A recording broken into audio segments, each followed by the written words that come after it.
नमो भगवते तस्मै कृष्णाय अद्भुत कर्मणे रूपनाम विभेदेन जगत क्रीडति यो यतः। अति दिव्य ब्रजभूमि और उसी ब्रजभूमि का एक अति अद्भुत अलौकिक स्थान मतलब कि पीली पोखर।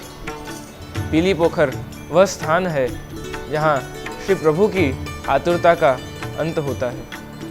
श्री प्रभु श्री राधिका जी के दर्शन को विरह में विराज रहे हैं और वहीं पीली पोखर में श्री राधिका जी अपनी सभी सखियों के साथ, सभी सहचरियों के साथ नित्य प्रति स्नान करने पधारते। पीली पोखर वह स्थान है जहाँ रोज श्री राधिका जी स्नान करते, श्रृंगार करते और अपने सभी आभूषणों को, वस्त्रों को धर के और प्रभु के मिलन की प्रति आप आतुरता से आगे बढ़ते। श्रृंगार एक ऐसी चीज है जिससे जीवन भी और मानव भी दोनों ही सज्जित हो जाते हैं। पग में नखभूषण, अनवट बिछिया, पगपान से लेकर के श्रीमस्तक में बिंदी, टीका बिंदी, अलकावली, बांक, सभी आभूषणों को 16 श्रृंगार धारण करके श्री राधिका जी श्री कृष्ण के मिलन की जब अंत होता है तब श्री राधिका जी भी पूर्ण रूप से श्रृंगार करके और प्रभु के दर्शन को पधारती हैं।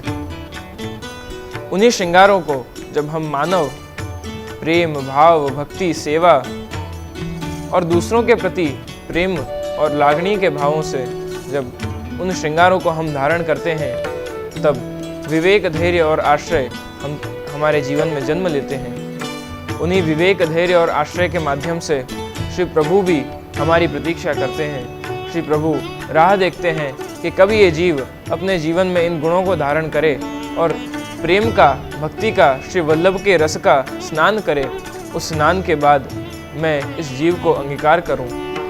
श्री यमुना जी वही तो करती हैं। श्री यमुना जी दौड़ कर सौर कर जाए पियसों कहे।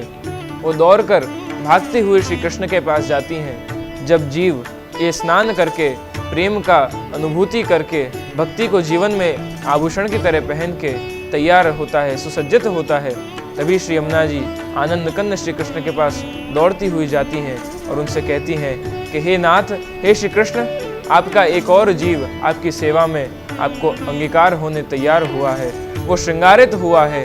प्रभु आप इसे अंगीकार करें, आप इसे स्वीकार करें। और तभी श्री प्रभु भी इस भक्त की, इस जीव की प्रति मिलन में प्रभु आतुरता से विरह में राह देखते हैं कि कब ये जीव मेरी सेवा में आए। तो उन्हीं भाव को हम धारण करें, उन्हीं भक्ति की इस प्रेम धारा से हम स्नान करें। श्री वल्लभ की करुणामयी दृष्टि से, श्री वल्लभ की करुणामयी वाणी में हम अपने आप का अभिषेक करें और सुसज्जित हों, श्रृंगारित हों और अपने आप को प्रभु मिलन के लिए तैयार करें। और साज सजा ले चतुर अलबेली, किसी ने कहा है कि साज सजा ले चतुर अलबेली, साजन के घर जाना होगा, नहा ले, धो ले, शीश गुथा ले, वहाँ से फिर नहीं आना होगा। तो हम प्रभु के मिलन के लिए अपने आप को अभी से तैयार करें, अभी से श्रृंगारित हों, अभी से उन वैष्णवीय गुणों को धारण करें, विवेक, धैर्य, आश्रय को अपने जीवन में जागृत करें। साजन के घर जब जाना है, वो साजन के घर जाने के लिए हम अभी से नहा लें, धो लें और अपने शीश गुथा लें, क्योंकि वहाँ से फिर नहीं आना होगा। उस नित्य प्रति दिव्य लीला में हमें भी प्रभु की सेवा नित्य गौलोक में करनी है।